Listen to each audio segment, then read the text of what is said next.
Vamos falar agora sobre quadriláteros, ou seja, polígonos de 4 lados. E esses polígonos podem ser divididos em duas classificações, paralelogramos ou trapézios. E qual a diferença de um para o outro? No caso dos trapézios, eles possuem apenas um par de lados paralelos, ou seja, um par de linhas do mesmo sentido. Já os paralelogramos possuem dois pares de lado paralelo, ou seja, dois pares de linha, que estão nos mesmos sentidos. Vamos observar esses polígonos quadriláteros. O primeiro polígono é um trapézio, que ele tem somente as duas linhas, as de cima e as de baixo, que estão no mesmo sentido, ou seja, um par de lados paralelos. As laterais estão em sentidos diferentes. Se elas se continuassem, elas poderiam se cruzar em determinado momento. Já o segundo desenho, que é um paralelogramo, repare, as linhas de cima e de baixo, elas estão no mesmo sentido, assim como as linhas laterais, ou seja, ele possui dois pares de linhas paralelas. O último polígono, ele é um quadrilátero, mas ele não é nenhum trapézio e nenhum paralelogramo. Por quê?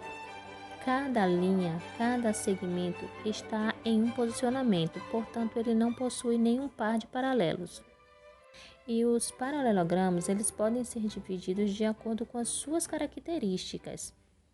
No caso do retângulo, ele vai possuir 4 ângulos divididos com medidas iguais, ou seja, medidas de ângulo reto,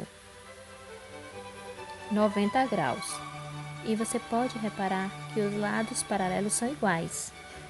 Você tem as duas medidas superior e inferior de tamanhos iguais e as laterais de um outro tamanho, por isso ele é um retângulo.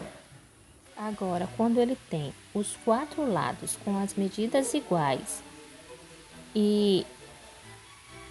porém ele forma dois ângulos agudos e dois ângulos obtusos, ele é um losango. E quando ele tem os 4 lados com as mesmas medidas, com o mesmo tamanho, e os 4 ângulos formam 90 graus, é quando nós temos o que chamamos de quadrado. Vamos praticar um pouquinho. Na primeira figura, ele é um trapézio, porque ele só tem um par de linha paralela. Já o segundo é um paralelograma, que ele tem dois pares de linhas paralelas. Já o terceiro desenho é um trapézio, pois também só tem um par de linhas paralelas.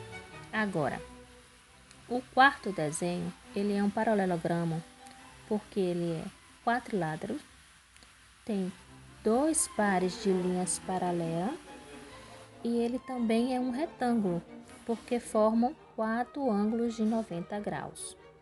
E por último, nós temos um paralelogramo, que é um losango também, porque ele possui dois pares de linhas paralelas, ele tem medidas iguais e forma dois ângulos obtusos e dois ângulos agudos. Agora, pratique os seus conhecimentos com as atividades do livro. Até a próxima aula.